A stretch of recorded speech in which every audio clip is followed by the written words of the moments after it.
a royal diary surfaces, revealing the inner turmoil of a queen who never aspired to the crown. What secrets lie within its pages?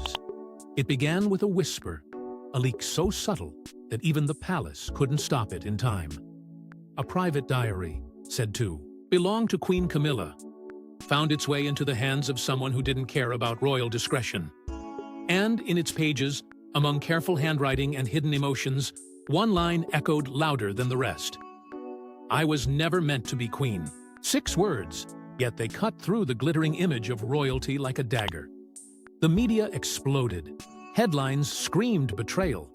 Pundits speculated endlessly. Was this real? Was it a final confession or a cruel fabrication? And most of all, what did it mean for the monarchy? For decades, Camilla has been painted as the woman who endured scorn and emerged beside the king. But this diary, if real, offers a story far more haunting. It isn't the narrative of ambition fulfilled, but of destiny resisted. What makes this moment so electric isn't just the potential truth behind it, but the timing. At a point where the monarchy is already walking a tightrope of modern relevance, a leak like this threatens to unravel carefully spun royal narratives. What hits even harder is how human it all feels. This wasn't a grand political statement. It was a personal moment, tucked into pages never meant for public eyes. And yet now, the world is watching, dissecting every line. Was Camilla overwhelmed by the expectations of royalty? Did she carry resentment behind every public smile? Or was this a reflection of guilt, loyalty, or even love lost in the storm of duty? For the royal family, the consequences go far beyond embarrassment. The crown survives on tradition, yes, but also on perception. And this leak, real or not, disrupts both. Camilla has worked for years to transform public opinion, to shift from the other woman into a respected royal figure. But one candid revelation threatens to rewind history, pulling her back into shadows many believed she had left behind. This documentary doesn't seek to pass judgment. Instead, it seeks to understand. Through these chapters, we'll trace the path of a woman thrust into the most scrutinized institution on earth. From whispered love affairs to public coronations, from scandal to state dinners, we'll uncover what lies beneath the diamonds and the duty. We'll ask what it truly means to wear a crown when your heart never wanted one. To understand the weight of these words, we must journey back to where it all began. Before the titles and tiaras, who was Camilla Shand? She wasn't born into a palace, nor destined for a throne. Camilla Rosemary Shand entered the world on July 17, 1947, in the calm of East Sussex, far from the public eye. Her life began in a world of privilege, but not royalty. Her father, a British Army officer turned wine merchant, ensured the family lived comfortably. Yet even in those early years, Camilla wasn't drawn to grandiosity. Instead, she was known for her grounded nature, her sharp wit, and a striking confidence that defied her era's expectations of a young woman. From the gardens of her childhood, estate to the busy streets of South Kensington, Camilla's world was defined not by power, but by presence. Her education was far from ordinary. She studied at Dumbrells, an elite all-girls school in Sussex, then moved to Queensgate School in London. But the world wasn't enough for Camilla, not in the way of ambition, but curiosity. She traveled to finishing schools in Switzerland, then explored the culture and refinement of France. The exposure to different ways of life shaped her into someone with poise and perspective. Yet she still carried a certain irreverence, a quality that would later both charm and challenge the monarchy. Camilla wasn't trying to fit in. She was comfortable as she was, and that authenticity made her unforgettable. Her entrance into society came quietly. She was never desperate to be seen, but somehow always noticed. Horseback riding, polo matches, art circles, Camilla moved through them all with the ease of someone who didn't need to perform. And it was through these shared social circles that she eventually met a young Prince Charles. Their connection was immediate. Not the fairy tale spark the tabloids love, but something deeper. They laughed easily, spoke freely, and saw each other for who they were, two individuals bound more by personality than position. But in a world obsessed with appearances and traditions, such bonds were often brushed aside. By 1973, Camilla married Andrew Parker Bowles, a cavalry officer deeply embedded in royal circles. On the surface, it was a match that made perfect sense. Yet, beneath the polished wedding photos lay an undeniable reality. Camilla's connection to Charles never truly faded.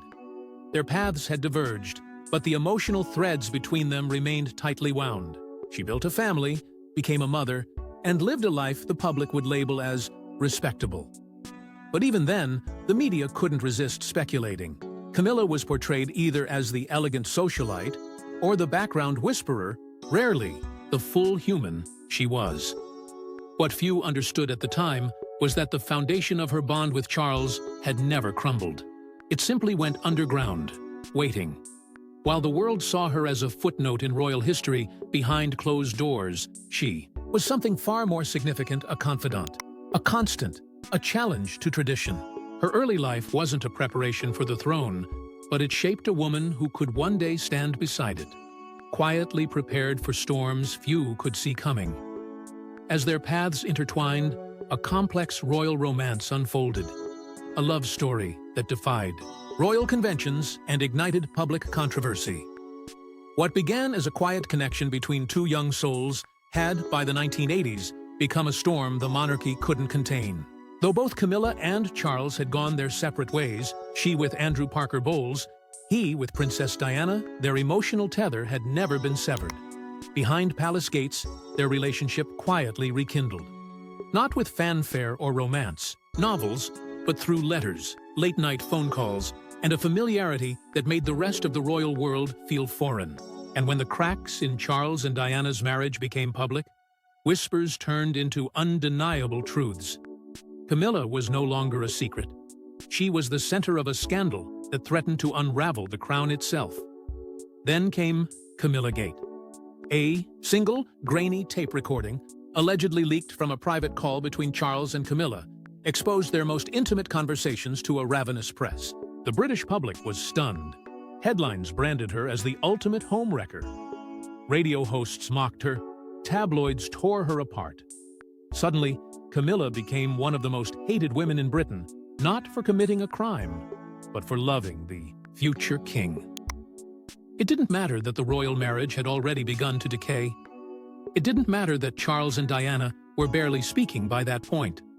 The world wanted someone to blame, and Camilla became the face of betrayal. For Diana, the fallout was catastrophic. Already enduring her own battles within the palace, this very public humiliation deepened her isolation. Her televised interviews, her cryptic quotes, "There were 3 of us in this marriage," all pointed to one woman, Camilla, and the damage went beyond tabloids. The monarchy itself began to fracture. The Queen was reportedly furious. Senior royals scrambled to do damage control. And Camilla? She disappeared, quite literally. For months, she retreated from public life, shunning events, avoiding cameras, and refusing interviews. The woman once known for her steady presence vanished into silence, becoming a ghost in the royal narrative. But silence doesn't last forever, and redemption, however, unlikely has a strange way of finding those who endure. Slowly, carefully, Camilla began to re-emerge. Not with a loud comeback or defiant statement, but through patience. She allowed time to speak louder than any press release. She didn't beg for public approval. Instead, she supported Charles from the background, took on quiet charity roles, and remained, above all, consistent. And over the years, the world began to shift its gaze. The villain of yesterday was suddenly seen through a different lens, a woman who had loved in secret, suffered in public, and yet never lashed out. It was this quiet strength that reshaped her image. Journalists started reevaluating. Biographers uncovered a different side. Public perception evolved not because Camilla changed, but because the world finally caught up with her truth. In time, even those once quick to judge began to ask a different question. Was Camilla ever really the villain, or just a casualty of a monarchy trapped between tradition and reality? Despite the tumult, their bond endured, leading to a pivotal decision. From mistress to duchess, Camilla's journey towards royal acceptance. After years of whispers, scandals, and silences, the moment that once seemed unthinkable became undeniable. On February 10, 2005, Clarence House announced what the world had long speculated but never fully believed. Prince Charles and Camilla Parker Bowles were officially engaged. It wasn't just a personal milestone, it was a seismic shift for the Edine Pôle du Ig monarchy. A relationship born in controversy was now being sanctified by the very institution that once tried to bury it. The engagement wasn't merely about love, it was about legitimacy. After decades of being the outsider, Camilla was finally being welcomed in, but not without resistance. The royal family's response was calculated, cautious. Queen Elizabeth II didn't immediately offer public approval, but she hosted a reception. After the civil ceremony, a gesture heavy with implication. The public, however, was still divided. Some saw the announcement as the final insult to Princess Diana's memory, while others viewed it as overdue justice for a love that had stood the test of time. But whether in support or outrage, everyone understood the weight of what was coming. This wasn't just about a wedding. It was about rewriting royal history in real time. On April 9, 2005, Charles and Camilla were married in a civil ceremony at Windsor Guildhall. There were no trumpets, no balcony kisses, no global broadcast. It was quiet, even humble by royal standards. But its significance was deafening. The woman once vilified by tabloids and banished from public view now walked arm in arm with the future king not as a scandal, but as a spouse. She emerged from that ceremony not just as a wife, but as the Duchess of Cornwall, a title carefully chosen to honor tradition while sidestepping controversy. Camilla would not be called Princess of Wales, a title still sacredly linked to Diana. Even in her victory, shadows of the past lingered. What followed was not a fairy tale, but a test of endurance. Camilla threw herself into her duties with a quiet determination. She championed causes others wouldn't touch: domestic violence awareness, osteoporosis, sexual abuse support. She didn't seek the spotlight, but when it found her, she stood firm. Her style was understated, her presence steady. Slowly, she reshaped public perception not through charm offensives or tearful interviews, but through consistency, through work, through resilience. And the people noticed. Opinion polls began to shift. The same public that once booed her appearances started applauding her engagements. Slowly, a new narrative emerged, not of a homewrecker, but of a woman who had weathered unimaginable scrutiny and still showed up. For Charles, she became more than a consort. She was a partner, a confidant, a woman who had walked through fire and stood beside him anyway. Still, even as the tide turned and the crown inched closer, one truth remained unspoken.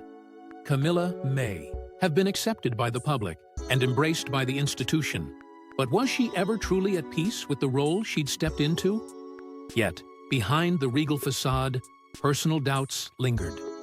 Did Camilla ever truly desire the crown she now wears?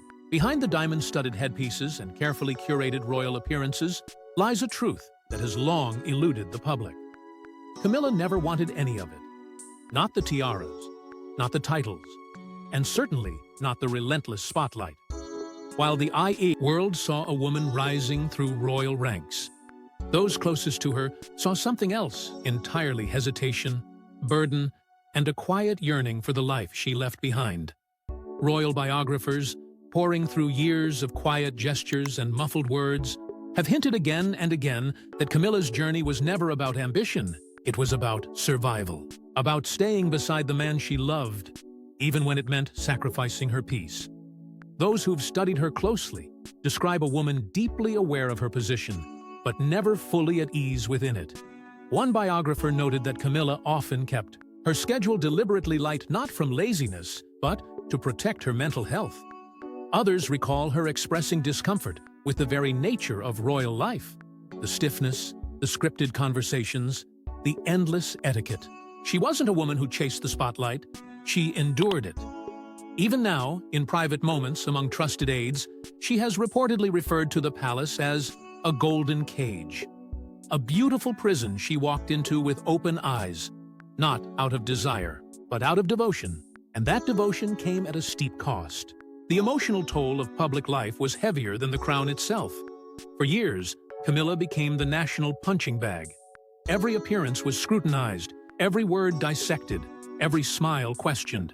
It was never just about what she said, or it was about who she wasn't. She wasn't Diana. She didn't cry on cue or speak in metaphors. She didn't give interviews that melted the nation's heart. She was strong, steady, and quiet. And for some, that was never enough. The burden of filling an unfillable void haunted her, no matter how much goodwill she earned. Privately, those close to Camilla paint a portrait of reluctant royalty. One aide once shared that Camilla would joke about escaping to the countryside, leaving the palace behind to spend her days among books, dogs, and people who didn't care about protocol.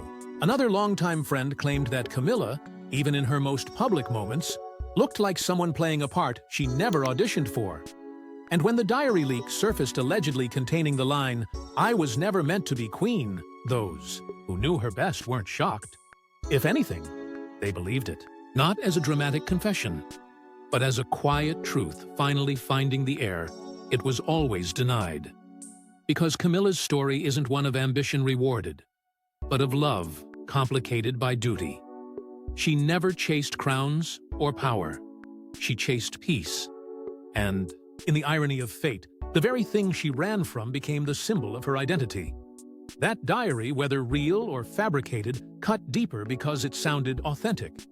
It echoed the weariness many had seen in her but couldn't name. It forced the world to reconsider. What if the queen we see today is a woman who carries a crown, not as a trophy, but as a weight? Camilla's journey challenges everything we thought we knew about power. It's not always taken. Sometimes it's endured. And for her, that endurance came at a price we're only beginning to understand. Amidst personal challenges, external pressures mounted. Within the palace walls, relationships are as complex as the crown's jewels. Camilla didn't just marry a man. She stepped into a fractured family built on loss, resentment, and history too sacred for most to touch. Prince William and Prince Harry were not simply royal heirs. They were the sons of a global icon, still grieving a mother whose life ended too soon and whose absence echoed in every hallway of the palace. To them, Camilla was not just Charles's partner, she was a symbol of the pain that tore their childhood apart. And stepping into that space meant navigating an emotional minefield where trust was brittle and the past was always present. In the early years, resistance wasn't just whispered, it was palpable. Reports from palace insiders suggested that William, in particular, kept his distance. There were tense moments, frosty exchanges, and an unspoken understanding that no one could replace Diana, not even try. Harry, though younger and often painted, as more emotionally reactive, seemed to swing between guarded politeness and quiet observation. Camilla, to her credit, never pushed. She understood the depth of their grief, the loyalty they held for their mother. She wasn't there to erase Diana's memory. She was there to live her own complicated truth. Over time, bonds began to shift, not necessarily soften, but evolve. Camilla didn't demand affection. She earned space. Through consistency, restraint, and a quiet willingness to be present, but not overpowering, she started to build something resembling respect. Birthdays were remembered. Support was offered. And gradually, a stepmother began to take root, not in title, but in function. When William married Catherine, Camilla stood beside the family with grace. When Harry welcomed Archie, she sent congratulations without fanfare. No headlines, no spotlight. Just quiet inclusion. Her role as a grandmother, too, emerged with subtle strength. She doted on her own grandchildren through Tom and Laura, but never tried to overextend her influence with William and Harry's children. That restraint, many believe, was her most strategic and human move. In a world where royal relationships are often transactional, Camilla chose to respect emotional boundaries and, in doing so, slowly chipped away at resistance. Still, family dynamics affected her. Royal duties, joint appearances with William and Harry were carefully managed.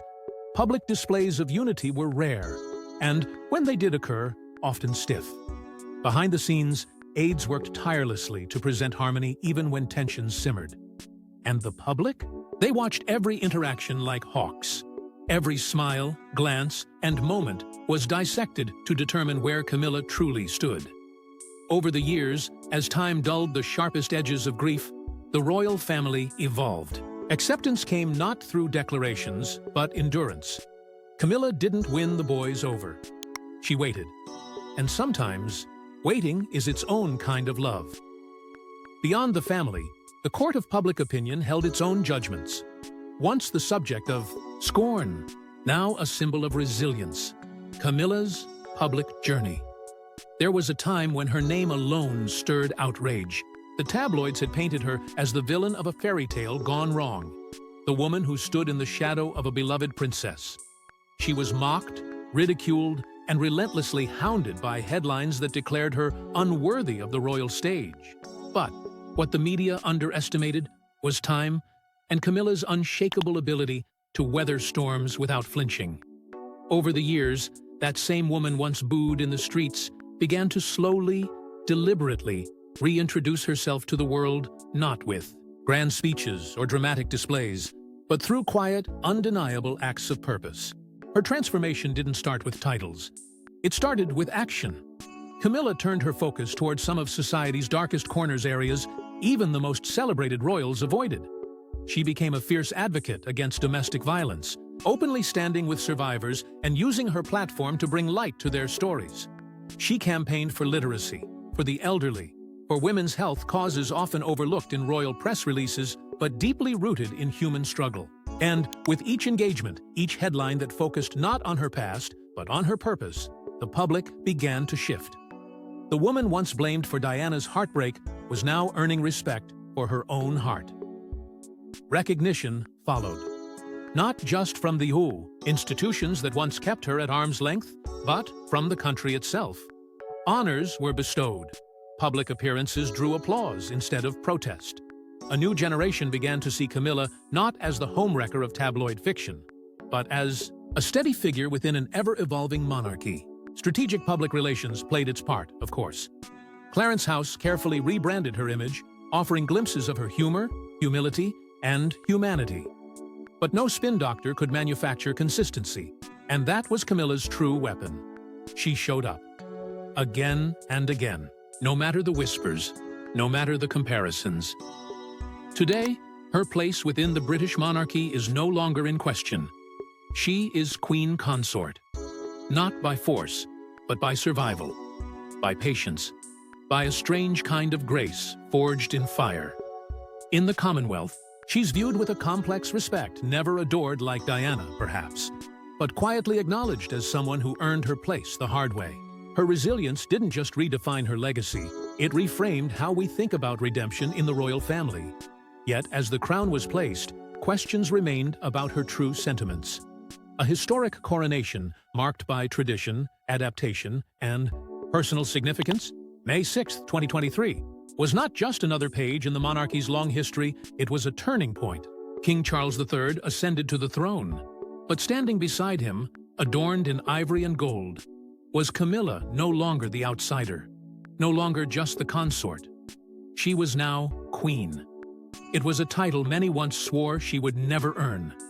And yet, there she stood beneath the vaulted ceilings of Westminster Abbey, crowned before the world, not by force or entitlement, but through decades of endurance. It wasn't the loudest coronation in history, but perhaps it was the most symbolic.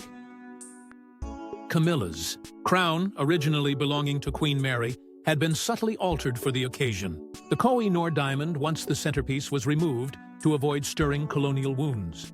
Instead, the crown was set with diamonds from Queen Elizabeth II's personal collection. It was a move layered in meaning. This was not a coronation about conquest or spectacle. It was about adaptation, a monarchy shedding old skins to survive another century. And Camilla, wearing the weight of both scandal and survival, embodied that evolution.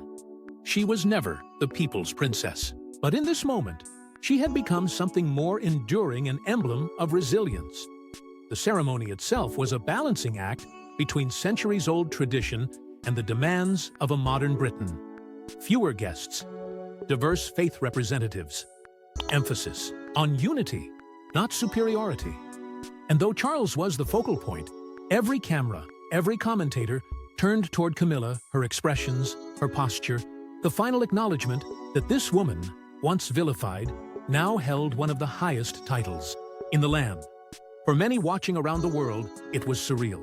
For her, it must have been a storm of contradictions, vindication on the outside, hesitation within. The reactions poured in. Some celebrated the monarchy's ability to evolve. Others questioned whether this moment marked the end of its moral credibility.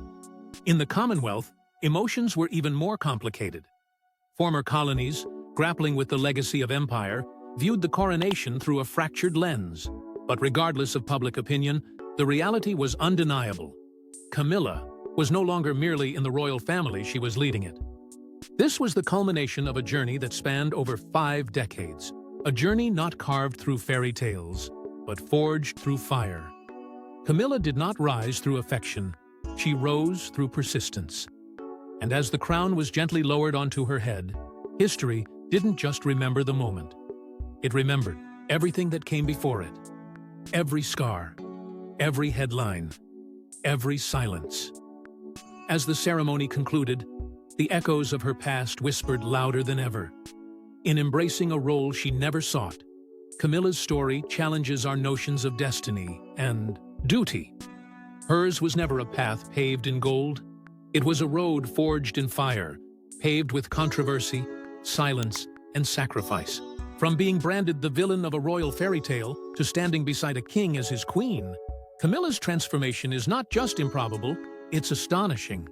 And yet, it's not a story of conquest, it's a story of endurance. A woman who never asked for the crown, never sought the spotlight, and yet bore it all because love, real, messy, enduring love, demanded it. She didn't ascend, she adapted. And in doing so, she redefined what it means to be royal. Her journey exposed the chasm between personal desire and public expectation. The leaked diary, if genuine, stripped away every layer of protocol to reveal a truth most wouldn't dare admit, that sometimes the throne is not a prize, but a burden. And that burden, once Camilla's private torment, has now become a public mirror reflecting everything the monarchy tries to hide: its fragility, its humanity, its price. But perhaps that's what makes her story so vital. Camilla was never the perfect queen. She was the real one. In the end, perhaps the crown's weight is felt most by those who never wish to wear it. Drop your thoughts in the comments section. Thanks for watching, and don't forget to like and subscribe. And we will see you in the next one.